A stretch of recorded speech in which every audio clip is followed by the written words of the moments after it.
आज का ये एपिसोड शुरू करने से पहले एक छोटी सी बात।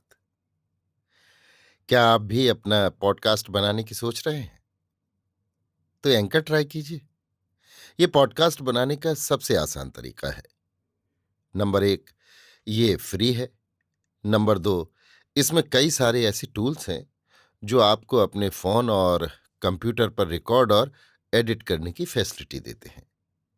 नंबर तीन, आप अपने पॉडकास्ट को डिस्ट्रीब्यूट भी कर सकते हैं, जिससे इसे स्पॉटिफाई और दूसरे प्लेटफॉर्म पर सुना जा सके। तो डाउनलोड कीजिए फ्री एंकर ऐप या विजिट कीजिए anchor.fm पर अपना पॉडकास्ट स्टार्ट करने के लिए। ये तो थी एक छोटी सी जानकारी, और अब शुरू करते हैं एपिसोड का सिलसिला। तो आज के एपिसोड में लीजिए सुनिए रविंद्रनाथ टैगोर के लिखे उपन्यास गोरा के 35वें भाग को मेरी यानी समीर गोस्वामी की आवाज में। उस दिन ललिता के पास से वापस आकर विनय को अपने सूने घर में बैठना कठिन हो गया। वो सोचने लगा, परेश बाबू के घर में मेरा आना जाना किसी को अच्छा लगता है या नहीं। ये ठीक ठीक जाने बिना मैं जबरदस्ती वहां जाता रहता हूं। शायद ये ठीक नहीं है। शायद मैं कई बार बेवक्त पहुंचकर उन्हें मुश्किल में डालता रहा हूं। उनके समाज का नियम मैं जानता नहीं। उस घर में मेरे प्रवेश की मर्यादा क्या है मुझे मालूम नहीं।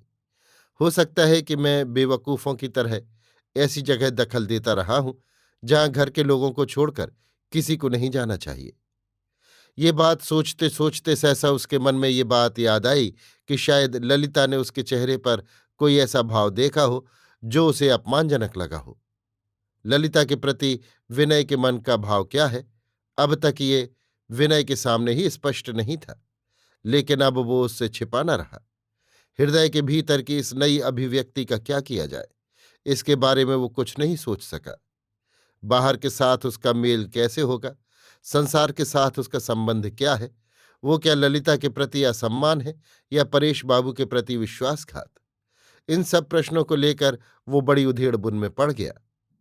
ललिता उसके मन की बात जान गई है और इसीलिए उस पर नाराज हुई है, ये कल्पना करके वो मानो धरती में समा जाना चाहने लगा। परेश बाबू के घर जाना विनय के लिए असंभव हो गया और अपने घर का सूनापन भी एक भार सा उसे दबाने लगा। अगले दिन सवेरे ही वो आनंदमयी के पास जा पहुंचा और बोला, मां मैं कुछ दिन तुम्हारे ही यहां रहूंगा। आनंदमयी को गोरा के विच्छेद से जो शोक हुआ था उसमें सांत्वना देने का अभिप्राय भी विनय के मन में था। ये समझकर आनंदमयी का हृदय प्रेम से पिघल गया। वो कुछ न कहकर बड़े स्नेह से विनय की पीठ पर हाथ फेरने लगी। विनय ने अपने खाने पीने और सोने आदि का बहुत बड़ा झमेला खड़ा कर दिया। वो बीच बीच में आनंदमयी के साथ झूठ मूठ का झगड़ा करने लगा कि यहां मेरा जैसा प्रबंध चाहिए नहीं होता। उसने हमेशा ही इधर उधर की बातें सुनाकर आनंदमयी और अपने को गोरा की चिंता से अलग रहने की चेष्टा की। सांझ को जब मन को बांध रखना कठिन हो जाता, तब विनय उत्पात करके आनंदमयी को घर के कामों से हठात रोक द्वार के सामने बरामदे में चटाई बिछाकर बैठा था। वो आनंदमयी से उसके लड़कपन की बातें और उसके बाप के घर की कहानी कहलवाता। जब उसका विवाह नहीं हुआ था, जब वो अपने अध्यापक पितामह की पाठशाला के विद्यार्थियों के बड़े आदर की बालिका थी, और जब सभी मिलकर सब विषयों में उस पितृहीना बालिका का पक्ष करते थे, जिससे उसकी विधवा माता के मन में विशेष उद्वेग होता था, उस दिन की सब कथा कहने को विनय उसे बाध्य करता था। विनय कहता, मां तुम कभी मेरी मां न थी। ये बात मन में आने से मुझे बड़ा आश्चर्य होता है। मैं तो समझता हूं कि मोहल्ले के सभी लड़के तुमको अपनी ही मां समझते हैं। बल्कि दादा महाशय को भी पालने पोसने का जिम्मा तुम्हारा ही रहा होगा। एक दिन सांझ को आनंदमयी चटाई पर दोनों पैर पसारे बैठी थी। विनय ने उसके पैर के तलुओं पर सिर रखकर कहा, मां जी चाहता है कि मैं अपनी सब विद्या बुद्धि भुलाकर बालक बन तुम्हारी गोद में बैठूं। संसार में तुम्ही मेरी सब कुछ हो। तुम्हें छोड़ मैं और कुछ नहीं चाहता। विनय की कोमलता भरे कंठ से एक ऐसा आंतरिक भक्तिभाव प्रकट हुआ जिससे आनंदमयी ने व्यथा के साथ आश्चर्य का अनुभव किया। वो खिसक कर विनय के पास बैठ गई और धीरे धीरे उसके माथे पर हाथ फेरने लगी। बड़ी देर तक चुप रहकर आनंदमयी ने पूछा, विनय, परेश बाबू के घर का समाचार कैसा है? इस प्रश्न से विनय सहसा लज्जित हो चौंक उठा।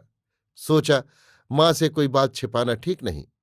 मेरी मां अंतर्यामिनी है। उसने ठिठकते हुए कहा, हाँ, उनके घर का समाचार अच्छा है। सभी लोग कुशल पूर्वक हैं। आनंदमयी, मेरी बड़ी इच्छा है कि परेश बाबू की लड़कियों से मेरी जान पहचान हो जाए। पहले तो उनके ऊपर गोरा के मन का भाव अच्छा न था, किंतु अब जब उन लोगों ने उसे वश में कर लिया है, तब वे साधारण लोगों में नहीं है।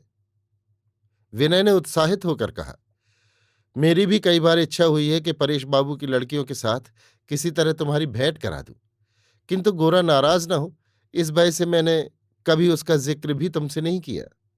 आनंदमयी ने पूछा, बड़ी लड़की का नाम क्या है? इस प्रकार प्रश्नोत्तर होते होते जब ललिता का प्रसंग आया, तब विनय ने इस प्रसंग को थोड़े ही में समाप्त कर डालना चाहा, किंतु आनंदमयी ने न माना। ललिता के संबंध में प्रश्न पर प्रश्न करने लगी। उसने मुस्कुराकर कहा, सुनती हूं ललिता की बुद्धि बड़ी तीव्र है। विनय ने कहा, तुमने किसी से सुना है? आनंदमयी, तुम्ही से? पहले एक ऐसा समय था जब ललिता के संबंध में विनय को कुछ संकोच न था। तब उसने आनंदमयी के आगे ललिता की तीक्ष्ण बुद्धि की जो बेरोक आलोचना की थी, वो उसे याद ही न थी। आनंदमयी खूब चतुराई से सब बाधाओं को बचाकर ललिता की बात को इस प्रकार ले चली कि विनय के द्वारा उसके जीवन की प्रायः सभी बातें प्रकट हो गईं। गोरा के जेल जाने की घटना से दुखी होकर ललिता चुपचाप अकेली भागकर स्टीमर पर विनय के साथ आई। ये बात भी विनय ने आज कह डाली। कहते कहते उसका उत्साह बढ़ गया। वो जिस दुख के बोझ से दबा जा रहा था, वो एकदम हल्का पड़ गया। उसने ललिता के समान बालिका के अद्भुत चरित्र को जाना और उसके चरित्र का इस प्रकार वर्णन किया। इसी को वो परम लाभ मानने लगा। रात को जब भोजन के लिए बुलाहट हुई और बात खत्म हुई, तब विनय मानो स्वप्न से जाग उठा। उसे मालूम हुआ कि मेरे मन में जो कुछ बात थी, वो सभी आनंदमयी से कही जा चुकी है। आनंदमयी ने विनय के मुंह से आज सभी बातें सुनी।